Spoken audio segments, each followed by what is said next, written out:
el luchador mexicano más famoso de la historia, ídolo de millones de niños en el mundo entero. Ese mismo hombre, enganchado a pastillas durante 10 años en secreto. Y según confesó él mismo, hubo una noche en 2007 en la que casi se quita la vida. Y la versión que el público mexicano conoce de Rey Misterio es la versión limpia, la del héroe enmascarado. Hoy vas a saber la oscura realidad, la que él mismo escribió en su autobiografía y la que ocultaron durante 10 años. Es mucho más asquerosa que la que contaron. Quédate hasta el final, porque hoy vas a saber por qué tomaba pastillas en secreto, por qué estuvo a punto de quitarse la vida y aún más doloroso, por qué su propio hijo Dominic lo destruye delante del mundo entero. Su nombre es Óscar Gutiérrez Rubio. El mundo lo conoce como Rey Misterio. Y para entender cómo el ídolo más grande de la lucha libre latina llegó hasta ahí, antes tienes que ver de dónde vino. Óscar Gutiérrez Rubio nació el 11 de diciembre de 1974 en el Hospital Scripps Memorial de Chula Vista, California, una ciudad de frontera, a 22 kilómetros de Tijuana, a 23 kilómetros del centro de San Diego, un suburbio de clase trabajadora donde se hablaba más español que inglés, donde las familias mexicanas habían llegado en los años 60 y 70 buscando un futuro que en Tijuana ya no encontraban. Su papá se llamaba Roberto Gutiérrez, trabajador de fábrica, hombre callado, de los que entraban a su turno a las 5 de la mañana y regresaban a casa a las 6 de la tarde sin contar lo que había hecho durante el día. Su mamá se llamaba María del Rosario, limpiadora de casas, mujer pequeña, fuerte, religiosa, de las que rezaban un rosario por cada hijo cada noche, y tenía 4 hijos por los que rezar: Rogelio, Roberto Jr., Luis, y el más pequeño, Óscar. Los Gutiérrez Rubio no tenían dinero. La familia entera vivía en una casa de 2 cuartos en Chula Vista. María cruzaba la frontera todos los días para limpiar casas de familias americanas ricas en San Diego. Roberto hacía turnos dobles cuando podía. Y los 4 hijos crecían entre 2 países, hablando inglés en la escuela, hablando español en la mesa, comiendo enchiladas verdes los domingos y cereal americano los lunes. Esa dualidad, esa mexicanidad de frontera, iba a marcar la vida entera del más pequeño de los hermanos. Y en esa casa pobre de Chula Vista, donde el dinero apenas alcanzaba, había una palabra que todos los hijos Gutiérrez Rubio respetaban más que ninguna otra. Una palabra que iba a definir el destino de Óscar para siempre. Esa palabra era tío. El tío en cuestión se llamaba Miguel Ángel López Díaz, hermano de María del Rosario, nacido en Tijuana el 8 de enero de 1958.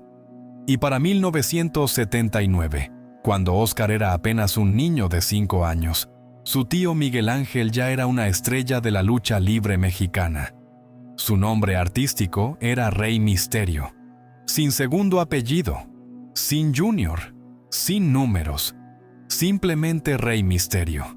Y en las arenas de Tijuana, en los gimnasios de San Diego, en las pequeñas funciones de pueblo, ya era figura conocida. Óscar lo veía con los ojos abiertos de los niños que descubren un héroe en la propia familia. Cuando el tío Miguel Ángel llegaba a la casa de Chula Vista, los 4 sobrinos corrían a verlo. Le tocaban la cara para ver si tenía la máscara puesta debajo de la piel. Le pedían que les hiciera llaves. Le rogaban que los llevara al gimnasio. Y Óscar, el más pequeño, el más callado, el más flaco, era el que más insistía. Quería ser como el tío. Quería tener máscara, quería volar en el ring. Lo que ningún miembro de la familia podía imaginar entonces, en esa casa modesta de Chula Vista, era que ese niño flaco con la mirada brillante iba a convertirse en el luchador mexicano más famoso del mundo. Y que la máscara que tanto admiraba en su tío iba a tapar, 30 años después, una de las caídas más dolorosas de la lucha libre mundial. A los 8 años, su tío Miguel Ángel finalmente cedió. Le dijo a María del Rosario que se llevaba al niño al gimnasio, que el chamaco tenía talento, que solo necesitaba aprender.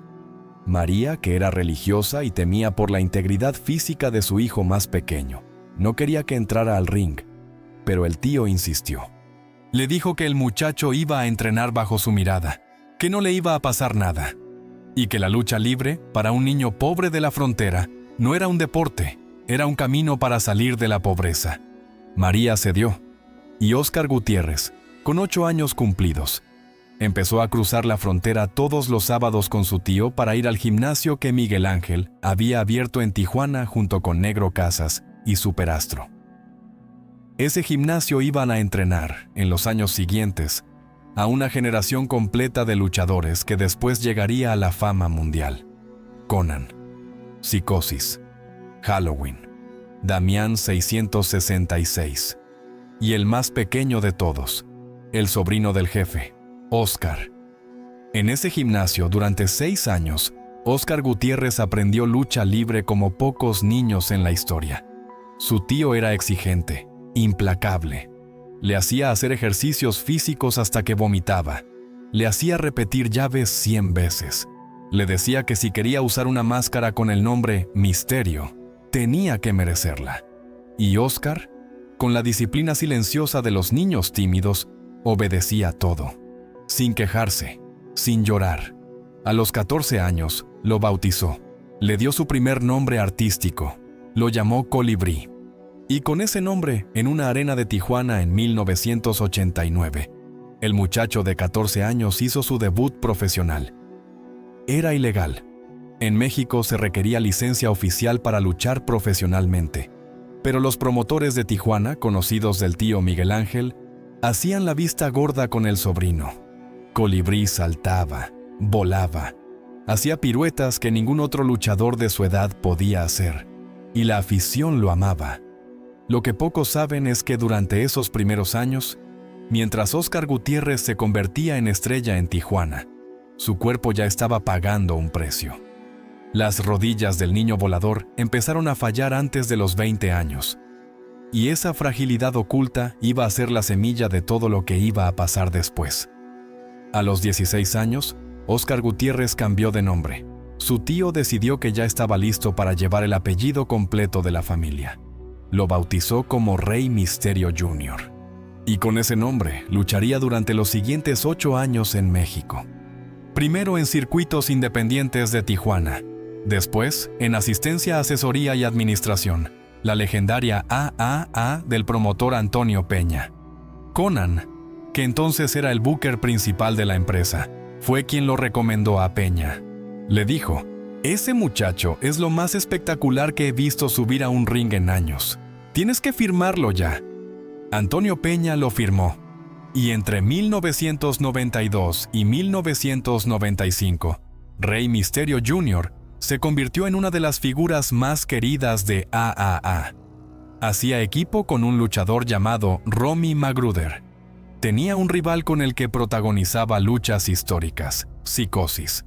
Volaba desde la tercera cuerda con una facilidad que asustaba, y la gente de las arenas mexicanas, en los 90, empezó a entender que tenía delante a algo distinto, pero el cuerpo seguía pagando. A los 20 años, Rey Misterio Jr. ya había tenido 3 operaciones en la rodilla izquierda. La cartilage de esa rodilla estaba destruida por años de saltos desde alturas que el cuerpo humano no fue diseñado para soportar. Su tío Miguel Ángel le advirtió. Le dijo que si seguía a ese ritmo, no iba a llegar a los 30. Le sugirió que bajara las acrobacias, que descansara, pero Óscar no podía descansar, porque del otro lado de la frontera, los promotores americanos ya lo estaban llamando, y la oportunidad de su vida estaba a punto de aparecer. Y aquí entra una persona que iba a cambiar todo. Un mexicano-americano que ya estaba en Estados Unidos. Un luchador que iba a ser, durante los siguientes 10 años, el mejor amigo de Rey Misterio. Y también, sin que nadie lo supiera, una de las causas principales de la adicción que iba a casi matarlo. Ese hombre se llamaba Eddie Guerrero, mexicano-americano, hijo de Gori Guerrero, otra leyenda de la lucha libre. Eddie tenía 7 años más que Rey. Era amigo cercano de Conan, y en 1995, cuando la Extreme Championship Wrestling de Paul Heyman buscaba luchadores mexicanos para su programación, Eddie Guerrero fue el primero en llegar. Después llegó Rey Mysterio. El 21 de septiembre de 1995, en el evento Gangsta's Paradise de la ECW en Filadelfia, Rey Mysterio Jr. hizo su debut en suelo americano contra Psicosis. La afición americana, que nunca había visto lucha libre mexicana en directo, se levantó del asiento. Aplaudieron 10 minutos seguidos. Y al día siguiente, los reportes deportivos americanos hablaban de un fenómeno. Un mexicano de 1,60 m de altura, 160 libras de peso, que volaba por el ring como si la gravedad no le aplicara. A los pocos meses, la World Championship Wrestling de Ted Turner, que en esos años competía contra la WWE de Vince McMahon, lo firmó. Le pagaron lo que Rey Mysterio nunca había soñado ganar. Y a los 22 años, Oscar Gutiérrez ya era figura mundial. Vivía en una casa propia, compraba carros, mandaba dinero a sus padres. Cumplía el sueño americano que su mamá María del Rosario había rezado durante toda su vida. Pero el cuerpo seguía cobrando. Y las pastillas, sin que nadie lo supiera, empezaron a aparecer. En 1999, ya en plena gloria con la WCW, Rey Mysterio fue sometido a una cirugía mayor en la rodilla izquierda. Reconstrucción de ligamentos. 3 meses de recuperación obligatoria. Y aquí ocurre algo que casi nadie del público sabe.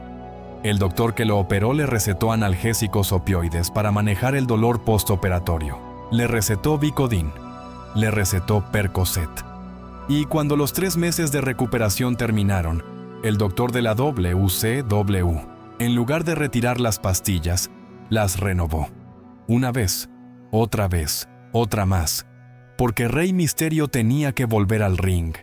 Tenía contratos firmados, tenía giras programadas, y la WCW necesitaba que volviera a volar pronto. Lo que empezó como tratamiento médico legítimo, en pocos meses se convirtió en otra cosa. Rey Mysterio empezó a tomar Vicodin antes de luchar, para dormir el dolor de la rodilla, para soportar las caídas desde la tercera cuerda, para aguantar las luchas de 40 minutos seguidos sin desmayarse. Su esposa Angie, con la que se había casado en 1996, lo notó. Le preguntó. Él le dijo que era temporal, que en cuanto la rodilla se recuperara dejaría las pastillas. Ese tiempo nunca llegó. Lo que Angie no sabía, lo que la familia de Tijuana no sabía, lo que ni siquiera su propio tío Miguel Ángel se atrevía a sospechar, es que para 1999, Rey Mysterio ya dependía físicamente de las pastillas. No psicológicamente. Físicamente. Su cuerpo, sin Vicodin, no podía funcionar. En esos años de WCW, entre 1996 y 2001, Rey Mysterio se convirtió en estrella mundial. Ganó el campeonato peso crucero 5 veces. Hizo pareja con Billy Kidman. Tuvo luchas históricas contra Eddie Guerrero, Chris Benoit, Dean Malenko, Juventud Guerrera. Pero en privado, en cada hotel de cada ciudad de cada gira, repetía la misma rutina silenciosa. Despertar a las 7 de la mañana, 2 Vicodin antes de bajar a desayunar, otros 2 antes del entrenamiento, otros 2 antes de la lucha, otros 2 para dormir esa noche, y al día siguiente, repetir todo. Su esposa Angie, hermana de Conan, lo vio cambiar. Le notaba la mirada cansada. Le notaba los cambios de humor. Le notaba que algunas noches volvía del trabajo y se encerraba en el cuarto durante horas sin querer hablar con nadie. Angie había crecido en el medio de la lucha libre. Sabía que las pastillas eran común. Sabía que muchos luchadores las usaban. Pero también sabía, porque su propio hermano Conan se lo había advertido, que Rey Mysterio estaba cruzando una línea que muchos otros habían cruzado antes con consecuencias trágicas. En 2001, cuando la WCW quebró y Vince McMahon compró la empresa, Rey Mysterio quedó libre. La WWE no lo firmó inmediatamente. Durante casi un año, Ray luchó en circuitos independientes en México y Japón, sin contrato grande, sin estructura médica, y en esos meses, sin la cobertura corporativa de la WCW, las pastillas empezaron a costarle más. Tuvo que buscar nuevos médicos. Tuvo que pagar de su bolsillo. Tuvo que aprender a manejar la adicción como negocio personal. Lo hizo en silencio, sin contárselo a nadie. En 2002, finalmente, llegó la llamada que iba a cambiar su vida. Pero también, sin que él lo entendiera entonces, la llamada que iba a empujar definitivamente su adicción al límite. El 29 de julio de 2002, Rey Mysterio hizo su debut en la WWE en el programa SmackDown. Vince McMahon lo había firmado por una cifra millonaria. Le habían dado el lugar central del programa. Le habían pedido que mantuviera la máscara, algo que en la WCW había perdido tras una historia de unmasking que él consideraba el error más grande de su carrera. Y le habían prometido el cinturón mundial en pocos años. La WWE no era cualquier empresa, era la organización más grande de wrestling del mundo. Programa de televisión semanal en 4 continentes. Giras de 200 fechas al año. Pago por evento mensual. Y un ritmo físico que ningún luchador podía soportar sin ayuda farmacológica. Las pastillas, en la WWE de principios de los 2000, no eran un problema individual. Eran parte del sistema. Casi todos los luchadores principales tomaban algo. Vicodin para el dolor. Somas para los músculos. Estimulantes para mantenerse despiertos en las giras. Pastillas para dormir cuando el cuerpo no quería apagarse. Rey Mysterio entró a ese sistema y se acomodó. Pero su adicción, que ya venía de 3 años, ahora tenía 2 elementos nuevos que la hicieron explosiva. 1. El acceso ilimitado al doctor de la empresa, que firmaba recetas sin preguntar. 2. La compañía constante de su mejor amigo, Eddie Guerrero, que tenía la misma adicción. Y los dos, durante los siguientes 3 años, se cubrieron mutuamente. Compartieron pastillas, compartieron médicos, compartieron giras y compartieron también una espiral descendente que solo uno de los dos iba a sobrevivir. Aquí entra el detonante, porque hubo una noche, en noviembre de 2005, que partió la vida de Rey Mysterio en 2. Antes de esa noche, era un adicto funcional que tenía a su amigo Eddie del otro lado del teléfono. Después de esa noche, era un adicto solo. Y un hombre quebrado. El 13 de noviembre de 2005, en el Hotel Marriott de Minneapolis, Minnesota, Rey Mysterio encontró a Eddie Guerrero. No vamos a entrar hoy en los detalles de lo que pasó en esa habitación. Esa es una historia entera, una historia que la familia Guerrero y la WWE manejaron de una manera muy específica durante los siguientes 20 años. Y una historia que merece su propio video. Porque dentro de ella están secretos que el público mexicano todavía no ha procesado del todo. Para entender hoy a Rey Mysterio, lo que importa es lo siguiente, que Rey encontró a su mejor amigo, que estuvo solo con el cuerpo durante varios minutos antes de que llegara la policía, que se le hizo un juramento mental que cumple hasta el día de hoy, y que a partir de ese 13 de noviembre, sin nadie con quien compartir el peso de la adicción, sin Eddie del otro lado del teléfono, sin el mejor amigo que entendía todo, Rey Mysterio empezó a hundirse de manera distinta. Y 2 años después de aquella habitación de Minneapolis, Rey Mysterio estaba solo en otra habitación, en San Antonio, Texas, con un frasco de pastillas en la mano, y a punto de tomar la decisión que, según sus propias palabras, lo persigue hasta hoy. Las pastillas eran las mismas que llevaba tomando durante años: Vicodin, Soma, Percocet. Esa noche, sin embargo, no las tomó para luchar al día siguiente. No las tomó para dormir. No las tomó para soportar el dolor de la rodilla. Esa noche, se sentó en el baño del hotel con el frasco entre las manos y pensó en algo distinto. en algo que durante 10 años de adicción nunca había pensado. Pensó en tomarse todas las pastillas juntas, de un solo trago, y terminar. Llevaba meses sintiéndose así. Sin Eddie, ya no tenía con quién hablar honestamente. Sus amigos del medio del wrestling no entendían. Angie sabía algo, pero no sabía todo. Sus papás, Roberto y María del Rosario, en Chula Vista, no podían enterarse, porque hubieran sufrido más de lo que su mamá podía soportar.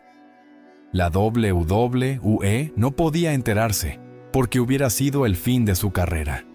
Y los millones de niños que lo idolatraban en pantalla, los que compraban su playera, los que coreaban su nombre en los estadios, no podían enterarse jamás. Porque Rey Mysterio era el héroe enmascarado, el bueno, el que volaba. Y los héroes, según todos esos niños, no tomaban pastillas hasta morir. Cortita. Para que no se te olvide. Lo que Rey Mysterio escondió en su cuerpo durante 10 años, según confesó él mismo en su autobiografía publicada en 2009, fue una adicción profunda a analgésicos opioides. Vicodin diario, Percocet en gira, Soma como relajante muscular, pastillas para dormir cuando el dolor de la rodilla no lo dejaba descansar, pastillas para despertar cuando había que viajar, pastillas para subir al ring, pastillas para bajar del ring. Y al lado, en cada hotel de cada gira, una botella de Vicodin con la receta firmada por un médico de la WWE, que durante años, según el propio Rey Mysterio dejó por escrito, firmaba recetas sin hacer revisión médica real. Eddie Guerrero, su mejor amigo, también tomaba las mismas pastillas, y los dos, en silencio, sin que la empresa los investigara, fueron destruyéndose el cuerpo y la mente desde 1999 hasta 2005. Y hubo una noche, en 2007, 2 años después de la muerte de Eddie Guerrero, en una habitación de hotel en San Antonio, Texas, en la que Rey Mysterio se sentó solo en el baño con un frasco de pastillas en la mano.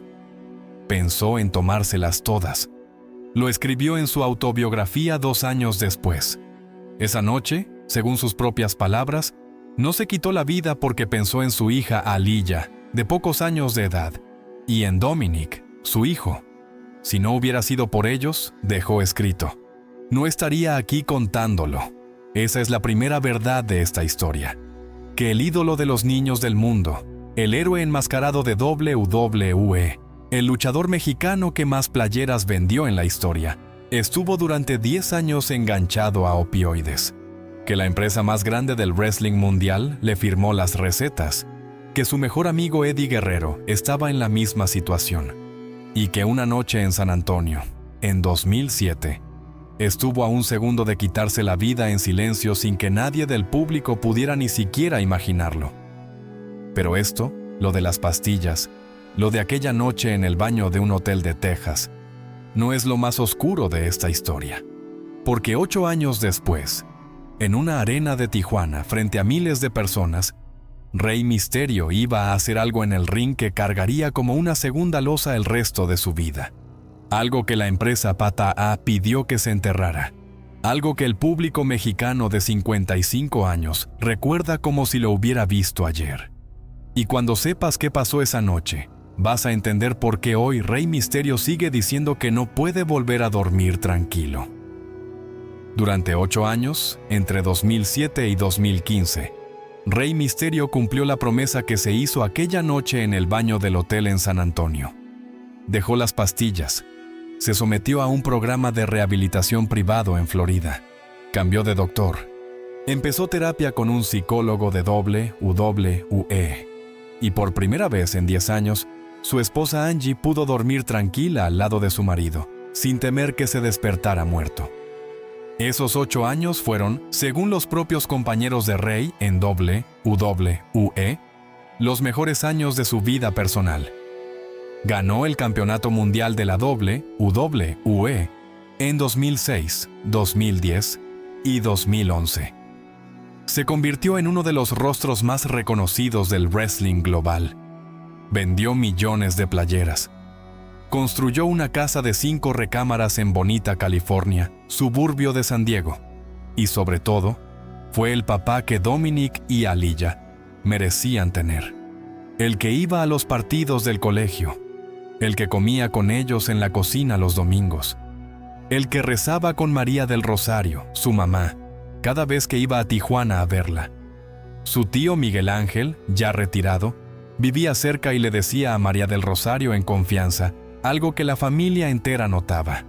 Decía que el sobrino había vuelto a ser el muchacho de Chula Vista, el callado, el respetuoso, el que cargaba a la familia a la espalda. La adicción había quedado atrás. La sombra de Eddie Guerrero había quedado atrás. ¿Y la máscara? Esa máscara que tantos años había escondido a un adicto. Ahora solo escondía a un padre orgulloso. Pero hay algo que el público no sabe. Porque mientras esos 8 años eran los mejores de su vida personal, en el mundo profesional Rey Misterio cargaba un secreto distinto. Su cuerpo sin las pastillas dolía como nunca. Y para soportar las giras, había aprendido a aguantar el dolor con otras cosas. Cosas que no eran pastillas, pero que iban a fallar el día menos pensado. Lo que Rey hizo durante esos 8 años fue cambiar las pastillas por algo más legal, pero igual de destructivo: cortisona. Inyecciones de cortisona directamente en la rodilla izquierda, cada 15 días, a veces cada semana. Las hacía un médico privado en San Diego, fuera del sistema de WWE, porque sabía que si la empresa se enteraba de la frecuencia, lo iban a parar. Y Rey no quería parar. Tenía contratos, tenía giras, tenía la imagen del héroe enmascarado que no podía permitirse fallar. Junto a la cortisona, hacía algo más. Aceptaba luchas en circuitos independientes mexicanos durante las fechas libres de WWE. Iba a México sin avisar, sin contrato de WWE de por medio, sin doctor, sin red de seguridad. Luchaba en arenas pequeñas, por dinero en efectivo, contra luchadores jóvenes que querían demostrarse contra una leyenda. Y en esas luchas mexicanas, Rey Misterio se exigía físicamente más de lo que su cuerpo de 40 años podía dar. Lo hacía por dinero, lo hacía porque le gustaba, y lo hacía porque en el fondo todavía no se había perdonado lo que había pasado con Eddie Guerrero. Necesitaba castigar el cuerpo, necesitaba sentir el dolor. En 2014, la empresa Asistencia, Asesoría y Administración, la AAA Mexicana de Antonio Peña, le ofreció regresar a México de manera oficial. Rey Misterio acababa de salir de WWE tras un pleito con Vince McMahon por temas contractuales. Estaba sin empresa, y AAA, que en esos años pasaba por uno de sus mejores momentos económicos, le ofreció una cifra millonaria por una gira mexicana de 6 meses. Rey aceptó, y a partir de mayo de 2014, empezó a luchar en arenas mexicanas con un nuevo personaje, llamado Místico, porque WWE se había quedado con los derechos legales del nombre Rey Misterio. Esa decisión de aceptar el contrato con AAA fue, según los propios excompañeros de Rey en WWE, el primer paso de su nueva caída. Porque en WWE, a pesar de todo, había una estructura de seguridad alrededor de los luchadores. Doctores, psicólogos, programas de rehabilitación, controles, reglas. En AAA no había nada de eso. Era el wrestling mexicano clásico de los 90, sin red de seguridad, sin doctor permanente, sin protocolos de emergencia. Cada lucha era a la suerte, cada función era una apuesta. Y a Rey Misterio, con 40 años cumplidos, una rodilla destrozada y una adicción dormida que llevaba 8 años controlando, AAA le ofreció exactamente lo que no debía aceptar. Y aceptó. Su esposa Angie le rogó que no firmara. Le dijo, en una conversación que después contó a una amiga cercana, que veía cosas que no le gustaban. Le dijo que Rey iba a estar lejos de la casa demasiado tiempo, que la gira mexicana era peligrosa y que los promotores mexicanos no eran los promotores americanos. Rey la escuchó y firmó de todas formas.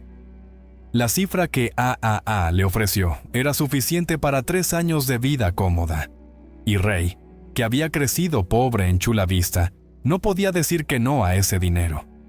A los pocos meses de empezar la gira, Angie empezó a notar los cambios. Ray volvía de México agotado, distinto, con la mirada perdida algunas noches.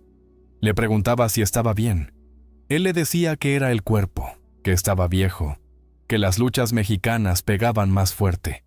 Ella le creía, quería creerle. Pero algo no cuadraba. Algo le recordaba a los años antes de 2007. Durante esos meses de gira en AAA, Rey Mysterio conoció a fondo a una nueva generación de luchadores mexicanos.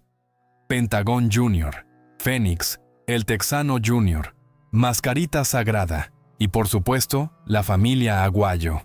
El perro Aguayo padre, ya retirado, vivía en Aguascalientes pero acudía a las funciones cuando podía. El hijo del perro Aguayo, Pedro, era figura central de AAA. Y entre Rey y Pedro se desarrolló una amistad que el público mexicano conocía pero no entendía del todo. Eran amigos desde 1993. Habían luchado juntos, habían crecido en el mismo circuito y se respetaban como pocos. La gira mexicana iba a culminar el 20 de marzo de 2015 con una función en la Arena Cuatro Caminos de Tijuana, su ciudad. La ciudad de su tío Miguel Ángel.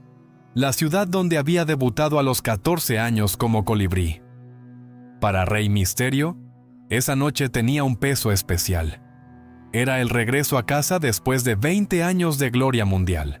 Y AA había preparado el cartel principal con un nombre que iba a hacer historia. El hijo del perro Aguayo, Pedro Aguayo Ramírez. Nacido el 23 de julio de 1979 en Guadalajara, hijo del legendario perro Aguayo padre, una de las máximas figuras de la lucha libre mexicana de los años 70 y 80. Pedro había seguido los pasos de su papá. Empezó a luchar a los 17 años, y para 2015, con 35 años, era una de las estrellas más queridas del wrestling mexicano. Carismático, espectacular, querido por la afición y, lo más importante para esta historia, hijo único varón. La esperanza completa de su padre, perro Aguayo padre, ya retirado, para que el apellido siguiera vivo en las arenas. Rey Mysterio conocía a Pedro Aguayo desde principios de los 90. Habían debutado juntos en Millas Taranata en 1993. Habían crecido en el mismo circuito. Eran amigos, se respetaban. Y en los meses anteriores al evento del 20 de marzo, Pedro le había confesado a Rey en privado algo que pocos saben. Le había dicho que estaba teniendo problemas de salud, mareos, cansancio acumulado, una sensación rara en el cuello que él atribuía a los golpes acumulados de los últimos años.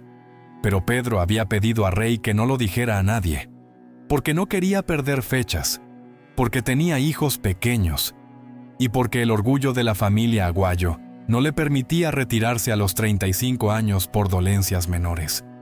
Rey Mysterio guardó el secreto. Esa es la primera carga que Rey arrastra hasta hoy. Porque después, cuando Pedro murió, Rey se preguntó 100 veces qué hubiera pasado si esa noche, en lugar de guardar el secreto, hubiera ido al doctor de AAA, hubiera pedido un chequeo, hubiera forzado a Pedro a parar. Si lo hubiera hecho, según ha dicho él mismo en entrevistas posteriores, Pedro Aguayo todavía estaría vivo. Pero hay algo más que pasó esa misma semana. Algo que Rey Mysterio no contó nunca en sus entrevistas. Algo que solo 2 personas del backstage de AAA conocían. Y que va a entender mejor por qué la noche del 20 de marzo fue lo que fue. 3 días antes del evento de Tijuana, en una arena de Aguascalientes, hubo un incidente menor durante una lucha de Pedro Aguayo. Recibió un golpe en el cuello que lo dejó mareado por 2 minutos. Tuvo que salir del ring. Los enfermeros de AAA le pusieron compresas frías, le dieron un analgésico, le tomaron la presión y le dijeron que estaba bien para continuar. Pedro continuó. Pero al día siguiente, en el hotel, le confesó a Rey Misterio durante el desayuno que llevaba 2 días con dolor de cabeza intenso, que veía borroso a ratos y que sentía la nuca dura como una piedra.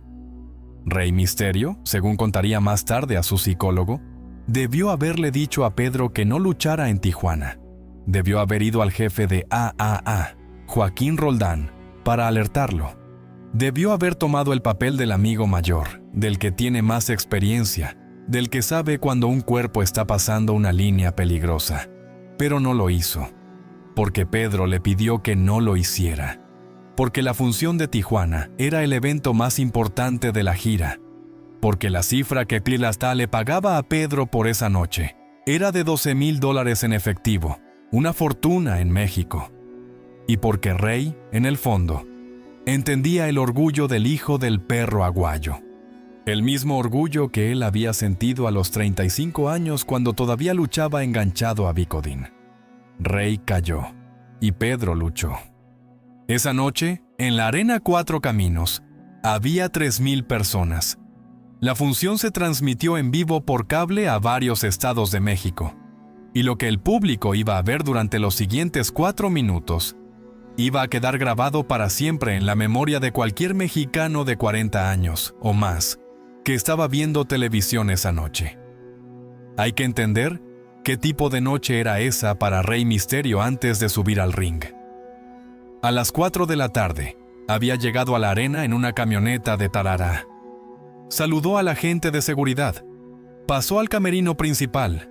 Saludó a Pedro Aguayo, que ya estaba ahí preparando su máscara. Los dos hablaron. Pedro le dijo que el dolor de nuca había bajado en los últimos 2 días. Le dijo que se sentía bien. Le pidió a Rey que la lucha fuera espectacular, que el público de Tijuana merecía un evento grande. Rey le prometió que iba a ser una de las mejores luchas de la gira. A las 6 de la tarde, Rey Misterio salió de la arena para visitar a su tío Miguel Ángel, que vivía a 15 minutos en coche. Quería que su tío estuviera presente en la función. Le había mandado entradas en primera fila. Pero esa tarde, según le contó después su mamá María del Rosario al diario El Mexicano, Miguel Ángel se sintió raro. Tenía mareos. Decidió no ir a la función y le pidió a Rey que disfrutara la noche sin él. Rey volvió a la arena solo y subió al ring sin la persona que durante toda su vida había sido su mayor apoyo en cada lucha. A las 9 de la noche sonó la música de Rey Misterio. La arena rugió. 3,000 personas se levantaron del asiento. Rey caminó del backstage al ring, saludando a la gente, abrazando niños, firmando playeras. Era el regreso del ídolo de Chula Vista a la frontera. Era el regreso a casa después de 23 años de gloria mundial. Era, para los aficionados de Tijuana de esa noche, la lucha más esperada de la década. Lo que ninguno de esos 3,000 aficionados, lo que ningún niño que esperaba un autógrafo, lo que ningún luchador del cartel imaginaba, era que esa lucha iba a terminar siendo la peor pesadilla de la vida de Rey Misterio y la última noche de la vida de Pedro Aguayo. La lucha era de tercias. Rey Misterio, Tinieblas Jr. y Extreme Tiger contra el hijo del perro Aguayo, Manic y Pentagón Jr. Empezó normal. Los 6 luchadores se intercambiaron golpes durante los primeros minutos. La gente coreaba. La música sonaba. Era una lucha de exhibición clásica. Hasta que en el minuto 3 con 47 segundos, Tinieblas Jr., sin querer, le aplicó al hijo del perro Aguayo una doble patada al pecho que lo lanzó contra las cuerdas. Pedro Aguayo cayó contra la segunda cuerda con la nuca por delante. Y según la autopsia que se hizo días después, ese fue el momento exacto en que algo se le rompió en el cuello. Tinieblas Jr. no se dio cuenta. Pedro no se quejó. La lucha siguió. Y a los pocos segundos, Rey Misterio entró al ring para hacer el movimiento que había hecho miles de veces en su carrera. Cortita. Para que no se te olvide. Los siguientes 45 segundos son los que Rey Misterio carga hasta hoy. Rey Misterio corrió hacia Pedro Aguayo, que estaba todavía contra las cuerdas. Le dio 2 golpes en la cabeza. Pedro no respondió. Rey lo agarró de las piernas, lo levantó y lo tiró contra la segunda cuerda con la patada de tijera al cuello que era marca registrada del personaje. Pedro Aguayo cayó. Quedó colgado boca abajo en la segunda cuerda, sin moverse, sin levantar las manos para protegerse, sin reaccionar a nada. Rey Misterio se posicionó al otro lado del ring para hacer el 619, el movimiento más famoso de su carrera, el que le había dado fama mundial, el que el público de Tijuana esperaba ver esa noche más que ningún otro, y se lanzó contra las cuerdas. Giró en el aire y le clavó las dos piernas en plena cara a Pedro Aguayo, con todo el peso de su cuerpo, con todo el impulso de los giros, con toda la velocidad de los 40 años de oficio. El público aplaudió. La música sonó. Y Rey, sin entender que Pedro no se movía, hizo lo que hacía siempre después del 619. Subió a la tercera cuerda y se lanzó con un splash boca abajo sobre el cuerpo de Pedro, que seguía colgado de la segunda cuerda. Le cayó encima, con todo el peso de su cuerpo. Pedro no se movió. La gente seguía aplaudiendo. La música seguía sonando. Y nadie, ninguno de los 3,000 aficionados que estaban viendo en directo, ninguno de los miles de mexicanos que estaban viendo por televisión, se dio cuenta de lo que en realidad estaba pasando dentro del ring. Y aquí está la parte que ningún noticiero mexicano contó después con todos los detalles. La parte que Naspantasá pidió que se enterrara. La parte que Rey Misterio mismo confesó 4 años después en una entrevista. Lo que pasó después del splash, según las imágenes de la transmisión que cualquiera puede revisar hoy en internet, y según el reconocimiento que Rey Misterio le hizo al periodista mexicano Adrián Marcelo en una entrevista 4 años más tarde, fue lo siguiente. Pedro Aguayo Ramírez, en algún momento entre la patada al cuello inicial de Tinieblas Jr. y la patada de tijera de Rey Misterio, había sufrido un paro cardíaco. Su corazón se había detenido. Estaba clínicamente muerto colgado de la segunda cuerda. Y durante los siguientes 42 segundos exactos, mientras 3,000 personas aplaudían sin entender lo que veían, Rey Misterio le siguió pegando al cuerpo. Le dio la patada al cuello sobre un cuerpo sin pulso. Le aplicó el 619 sobre un cuerpo sin pulso. Se lanzó con el splash sobre un cuerpo sin pulso. Lo arrastró al centro del ring sin pulso. Y lo cubrió para la cuenta de 3. Sin pulso. Rey Misterio le pegó 4 veces seguidas a un muerto, sin saberlo. Frente a 3,000 personas que aplaudían sin saberlo. Y cuando el árbitro contó 3, sonó la campana y Rey se levantó sonriendo con el brazo en alto. Fue cuando vio la cara de Pedro.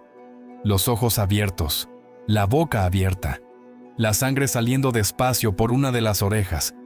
Y entendió, en ese momento exacto, que no había ganado una lucha. Había matado a un compañero. Lo que pasó después está grabado en cualquier video disponible en internet. Rey Misterio se arrodilló al lado del cuerpo de Pedro Aguayo. Lo zarandeó.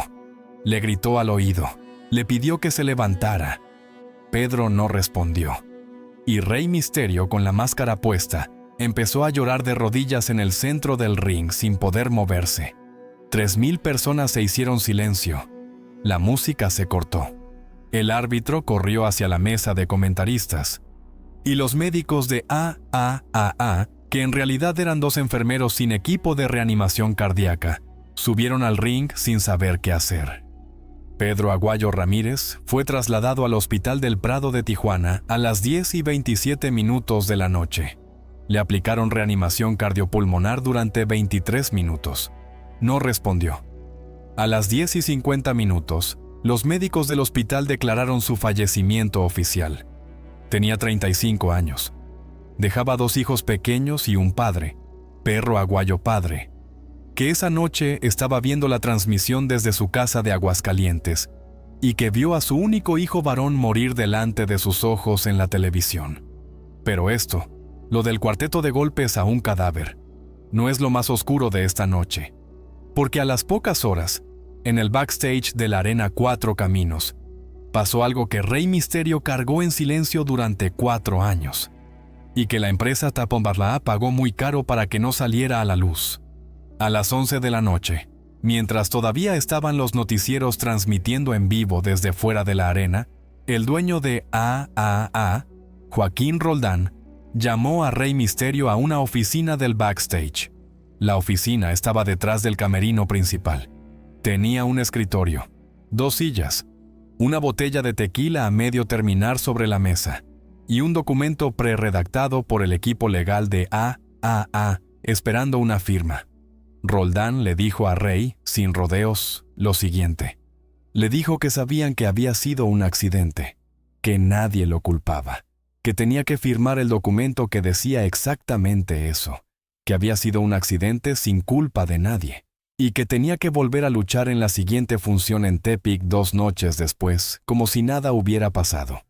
Porque AAA tenía contratos firmados, porque la afición esperaba el espectáculo, y porque, según las palabras textuales de Roldán esa noche, según testigos de la oficina, el show debía continuar. Rey Misterio firmó el documento esa misma noche, sin discutir, sin pedir abogado, sin avisar a su esposa Angie, que estaba en Bonita, California, viendo la transmisión por televisión y llorando sin entender lo que estaba pasando. Firmó. Y 2 noches después, en la arena Manuel Bernardo Aguirre de Chihuahua, volvió a subirse a un ring a luchar como si nada. Pero esa noche, según contó él mismo 4 años después, cuando regresó al hotel después de la función de Chihuahua, abrió el cajón de la mesita de noche por primera vez en 8 años. Tenía un frasco de Vicodin que había guardado escondido desde 2007. Lo había llevado consigo durante 8 años en cada gira, sin abrirlo, como un recordatorio físico de lo que podía pasar si volvía a empezar. Esa noche en Chihuahua lo abrió. Tomó 2 pastillas. Las tragó con agua y se quedó mirando el techo durante 4 horas sin poder dormir, sintiendo cómo el opioide entraba de nuevo en su sangre después de casi una década. Y a partir de esa noche, según sus propias palabras, no ha podido volver a dormir tranquilo nunca más.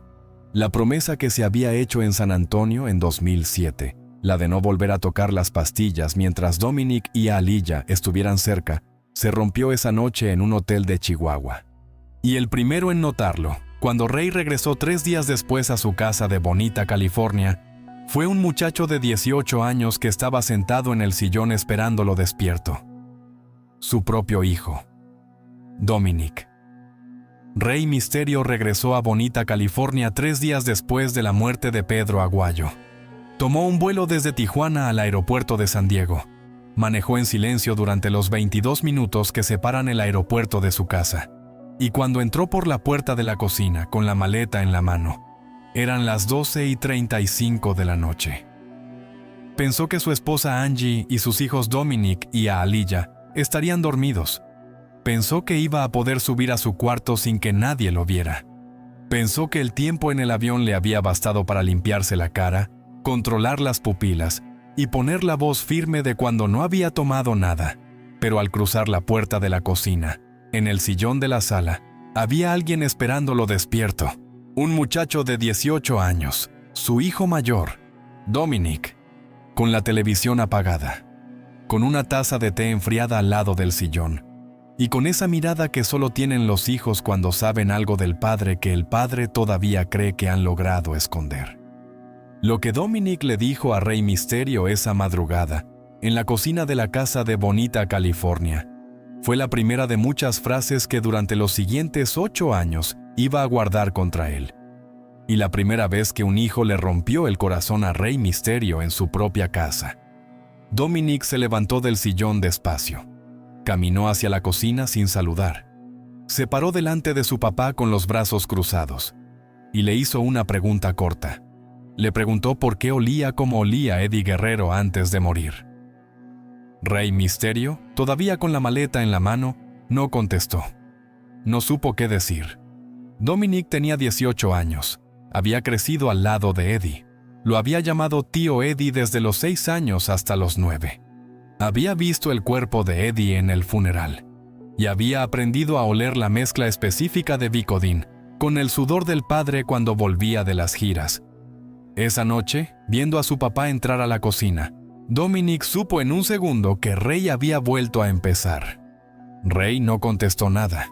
Dejó la maleta en el piso, y Dominic subió a su cuarto sin decir buenas noches. Cerró la puerta del cuarto con un golpe que se oyó en toda la casa, y no le habló a su papá durante los siguientes 8 meses. 8 meses dentro de la misma casa, comiendo en la misma mesa los domingos, cruzándose en los pasillos sin decir nada, ignorándolo cuando hablaba durante las cenas, tratándolo como si fuera un extraño que vivía en la casa. Angie, según una persona cercana a la familia, intentó mediar varias veces. Le pidió a Dominic que perdonara.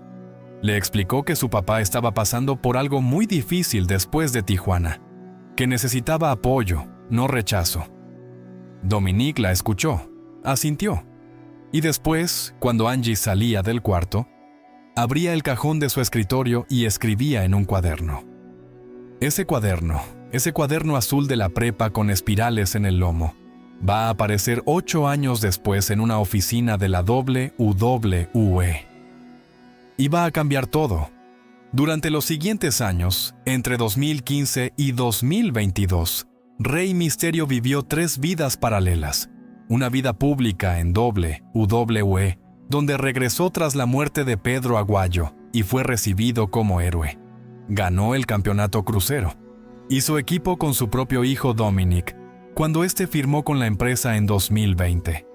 Fue inducido al Salón de la Fama en 2023 y mantuvo ante el público mundial la imagen del padre cariñoso y el ídolo de los niños. La segunda vida era la familiar, una vida silenciosa. Angie cocinando para una familia que ya no se hablaba. Aliyah, la hija menor, creciendo entre la frialdad de su hermano mayor con su papá, y Ray en privado, alternando momentos de sobriedad con momentos de recaída. Algunas semanas estaba limpio, otras volvía al Vicodin, otras lo cambiaba por Xanax, otras por whisky. Su cuerpo, sin las pastillas, no soportaba el ritmo de las giras, y su mente, sin algo que la durmiera, no soportaba la imagen recurrente del cuerpo de Pedro Aguayo colgado de la segunda cuerda. La tercera vida era la más oscura, la que pasaba dentro de su cabeza, las noches sin dormir, los recuerdos de Eddie Guerrero, los recuerdos del 619 sobre Pedro, la culpa que se acumulaba sin que pudiera procesarla, y la sensación creciente, según lo escribió en notas privadas que años después llegarían a manos de un periodista mexicano, de que la máscara que le había dado todo, le había robado 2 amigos y le estaba robando a su familia. Mientras tanto, en su cuarto, Dominic escribía. Cada vez que su papá llegaba oliendo a Vicodin, Dominic anotaba la fecha, la hora, cuántas pastillas calculaba que había tomado, las frases que su papá le decía a su mamá Angie, esa noche cuando creían que él no escuchaba, las veces que Aliyah lloraba en el cuarto de al lado porque el papá había olvidado un cumpleaños, y los recuerdos puntuales de la infancia, las cosas que el papá le había prometido y no había cumplido, los partidos del colegio a los que no había ido, las fiestas familiares en las que se había quedado dormido en el sillón con un frasco en la mano. Ese cuaderno azul de la prepa creció. De 10 páginas pasó a 30, de 30 a 60. Para 2022, ya tenía 120 páginas escritas a mano con letra apretada. Era un expediente, una documentación, una prueba escrita de 8 años de dolor familiar acumulado. Y un día de noviembre de 2022, Dominic tomó ese cuaderno, lo metió en su mochila y fue a la oficina de Triple H, jefe creativo de la WWE, en Stamford, Connecticut. Cortita, para que no se te olvide. Lo que Dominic pidió esa tarde en la oficina de Triple H, ningún hijo le había pedido nunca a una empresa de wrestling. Lo que Dominic Gutiérrez le pidió a Triple H esa tarde de noviembre de 2022, según ha filtrado gente cercana a la familia, fue lo siguiente. Le pidió permiso para luchar contra su propio padre Rey Mysterio en pantalla. Pero no en una historia cualquiera. Le pidió un storyline donde él fuera el hijo traidor, donde le pegara al padre, donde lo insultara en cámara delante de millones de personas, y donde cada frase que le dijera en cámara fuera verdad. Sacada del cuaderno azul de la prepa que llevaba 8 años escribiendo. Triple H abrió el cuaderno. Leyó las primeras 10 páginas, levantó la vista y aceptó. Desde el 22 de noviembre de 2022, Dominic Mysterio ataca a su padre Rey Mysterio cada semana, delante de millones de personas en SmackDown. Le grita que lo abandonó. Le dice que prefirió las pastillas a sus hijos. Le recuerda fechas de cumpleaños perdidos. Le menciona frases que el padre le dijo a la madre creyendo que el hijo no escuchaba. Y cada una de esas cosas, según el propio cuaderno azul que sigue en su poder, es verdad.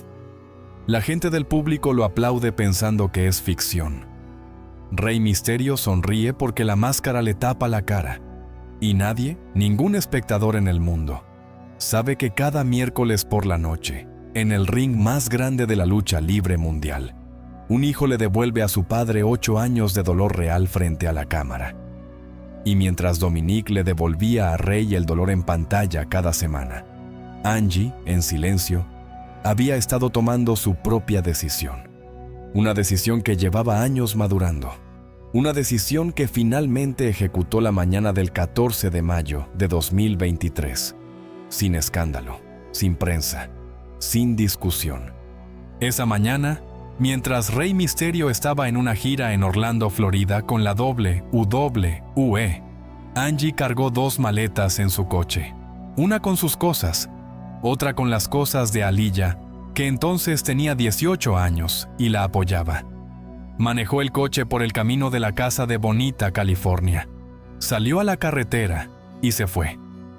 No le contestó las llamadas a Rey durante 3 días, y cuando Rey regresó de Orlando el 17 de mayo, encontró la casa vacía, sin Angie, sin Aliyah. Solo Dominic, que durmió esa noche en su cuarto como siempre, sin hablarle al padre. Sobre la mesa de la cocina, Angie había dejado una carta, 4 líneas escritas a mano. Una persona cercana a la familia, que vio esa carta antes de que Rey la guardara, contó después su contenido. La carta decía que Angie había aguantado las pastillas durante 10 años, que había aguantado el silencio después de Eddie, que había aguantado la oscuridad después de Pedro Aguayo, pero que ya no podía aguantar ver a Dominic destruir al padre que ella había ayudado a sostener durante toda una vida. Eso era todo. 4 líneas, sin despedida, sin firma.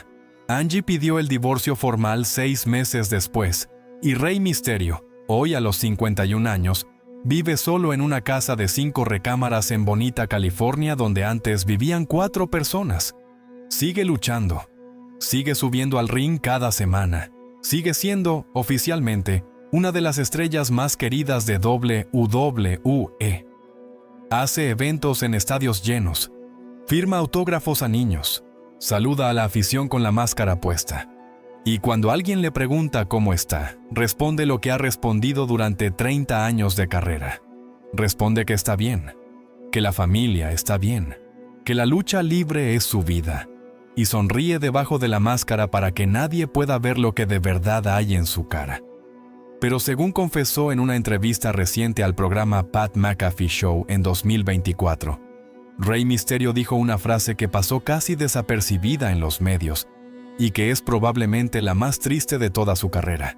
Le preguntaron si algún día iba a quitarse la máscara delante del público, y él contestó, palabras textuales, que no podía, porque sin la máscara, después de 30 años de carrera, ya no sabía quién era, que el verdadero Rey Mysterio era la máscara, y que Oscar Gutiérrez, el muchacho de Chula Vista, había muerto hace mucho tiempo, sin que nadie lo notara. Y mientras Rey Mysterio sigue luchando con la máscara puesta a los 51 años, fingiendo que todo está bien, hay alguien en algún lugar de Estados Unidos que sabe la verdad. Alguien que entendió todo desde el principio. Alguien que estuvo al lado de Rey en los peores años. Alguien que cargó las mismas pastillas. Alguien que murió en la habitación 136 del Hotel Marriott de Minneapolis en 2005. Y la historia de cómo murió ese hombre, lo que pasaba en su cuerpo esa última noche, lo que la familia Guerrero escondió durante 20 años y lo que la WWE jamás iba a confesar, es otra historia. Una que mañana mismo vamos a contar. Esa es la verdad de Rey Misterio, no la del ídolo de los niños, no la del héroe enmascarado, la que la WWE escondió durante 10 años, la que él mismo escribió en su autobiografía, la que su esposa Angie aguantó 25 años, y la que su hijo Dominique documentó con letra apretada en un cuaderno azul de la prepa durante 8 años para devolvérsela a la cara delante del mundo. 3 muertes lo persiguen hasta hoy. La de Eddie Guerrero, su mejor amigo, encontrado boca arriba con las mismas pastillas que él cargaba en su maleta. La de Pedro Aguayo, su compañero de juventud, al que le pegó 4 veces seguidas después de muerto sin saberlo. Y la muerte más silenciosa de todas. La del muchacho de Chula Vista, Oscar Gutiérrez, que entró a una pensión de Tijuana a los 14 años buscando ser luchador, y que al cruzar la puerta de salida 37 años después, había dejado dentro a su familia, a sus 2 amigos, y a la última versión sana de sí mismo. Y la lección que se queda contigo esta noche, mientras ves este video en tu sala, después de un día de trabajo, es esta: que los héroes con máscara no son héroes, son hombres con dolor que aprendieron a esconderlo. Que el ídolo de los niños del mundo a veces es el hombre más solo en su propia casa. Que las pastillas que un doctor te firma sin preguntar pueden parecer un favor durante 10 años, hasta el día que te das cuenta que firmaron tu sentencia. Que un padre puede creer que está protegiendo a sus hijos cargando el dolor en silencio, sin entender que los hijos siempre saben, que los hijos siempre escuchan. Y que algún día, si no aprende a hablar a tiempo, ese hijo va a usar todo el silencio acumulado del padre para devolvérselo en público. A Rey Misterio no lo destruyó WWE. WWE le firmó las recetas, pero la decisión de tomarlas fue suya. A Rey Misterio no lo destruyó Eddie Guerrero. Eddie murió cargando lo suyo. A Rey Misterio no lo destruyó la patada que le dio a Pedro Aguayo. Esa fue un accidente. A Rey Misterio lo destruyó la máscara. La misma máscara que de niño veía con orgullo en la cara de su tío Miguel Ángel. La que se puso a los 14 años en una arena de Tijuana. La que sigue cargando hoy a los 51 años en los rings de WWE. La máscara que durante 30 años escondió a un hombre que estaba pidiendo ayuda. Y nadie, ni la empresa, ni los amigos, ni los hijos, ni la esposa, ni la prensa, ni los millones de aficionados, supieron leer lo que tenían enfrente. Si esta historia te hizo pensar en alguien de tu propia familia, en un padre que está callando algo que no debería callar, en un hijo que está cargando un dolor que no le tocaba, en un hombre fuerte que esconde un cansancio que va a romperlo, llámalo hoy, no mañana, hoy. Porque a Rey Misterio, durante 30 años, todo el mundo lo miró sin verlo de verdad. Y porque entre tu casa y la siguiente máscara, lo único que sobra es el silencio. Mañana mismo, en este canal, vamos a contar la historia de Eddie Guerrero, la que la WWE escondió durante 20 años, la que Vicky Guerrero, su viuda, sigue sin confirmar del todo, y la verdadera causa de muerte que el doctor sin apellido de WWE firmó esa misma noche en Minneapolis. Suscríbete a Estrellas Caídas para que no te lo pierdas y para seguir descubriendo lo que ningún deporte se atrevió a contar.